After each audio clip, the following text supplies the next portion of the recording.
Hello again, it's Liam O'Mara, and you're on Office Hours with the Mad Professor.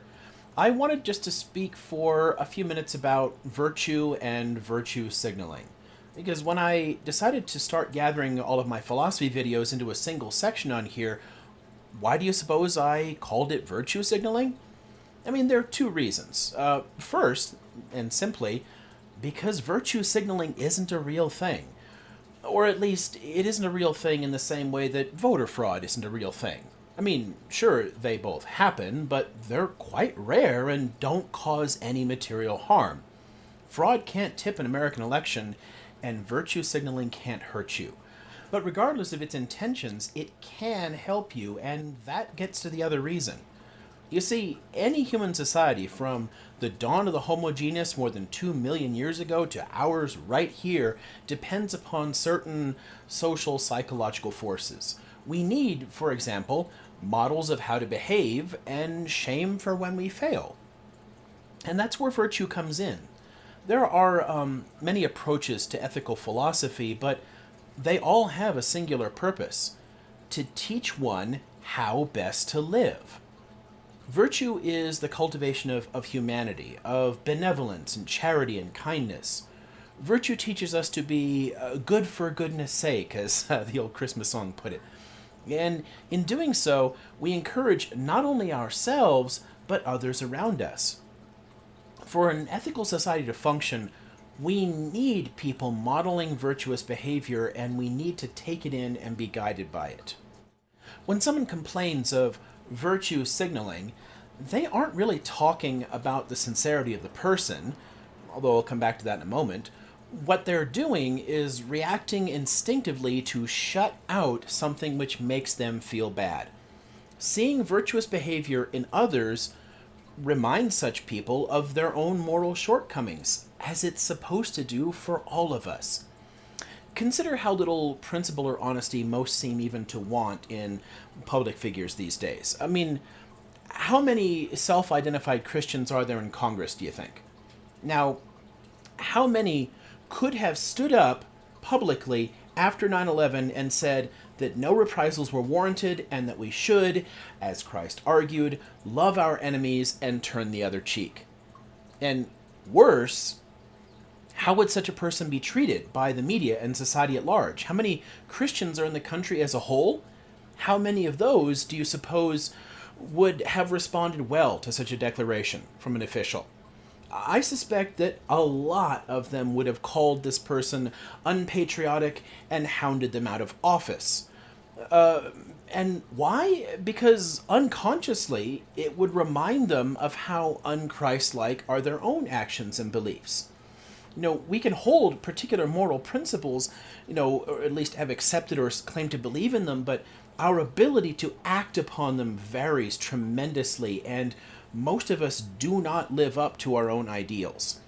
The crowd in this scenario would flee that moral example because of their own immorality, just as those who cry virtue signaling today are fleeing from their own moral weaknesses.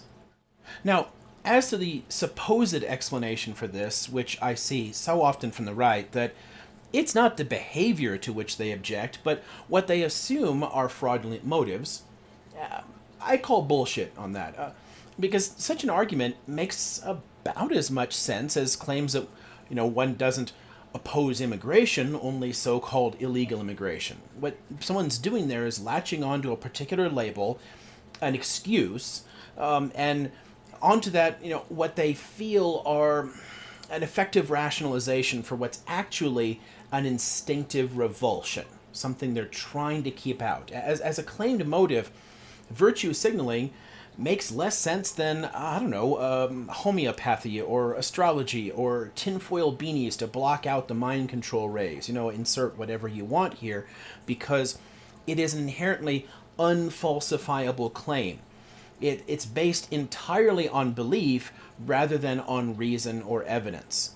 In essence, virtue signaling is a mind-reading claim. It presumes to know why you're doing a thing.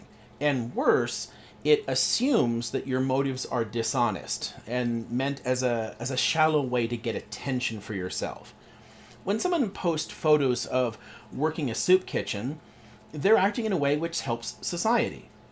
As with so many parts of our evolved psychology, there is a selfish element to it. We do get a little chemical thrill in the brain from sharing this stuff, but the actual motive for such things is to offer an example to others, to encourage similar behavior. And this is essential to any society's prosperity. To reduce such acts to the selfish element makes no more sense than to tell a person that they've never loved their partner, only bonded with them because it offered mutual advantage, or that someone doesn't care for their child, they're only driven by their selfish genes to procreate. It's just nonsense. And as an unfalsifiable claim, it functions essentially as argumentum ad hominem, as an ad hom attack. It's meant to discredit a person rather than what they do or believe or argue. It's meant to throw aspersions on their motives, get us to call those into questions, to distract us from the actual thing in question there. If someone wants to stop an idea from spreading, one tried and true tactic is to discredit the person suggesting it. By imputing dishonest motives to those who act in righteous or virtuous ways, the reactionary seeks to stop others from taking up those actions. Now, in short, really, we need virtue and virtuous action in order to reinforce good behavior in society. And claims, therefore, of virtue signaling are nothing but a dishonest fraud meant to deflect from someone's rejection of that good behavior. And I guess given my own interest in ethics and ethical philosophy, I decided to reclaim the term, which it's inherently bullshit, but let's use it in a positive way and say, you know what? We actually can and should talk about virtue, and we should want to reinforce these things, and they are worth discussing, and let's toss all this stupid stuff about motives or whatever. Anyway, if you like these little video meditations that I do, be sure to go down there and click, like and subscribe, and follow my little channel here. But other than that, good night all.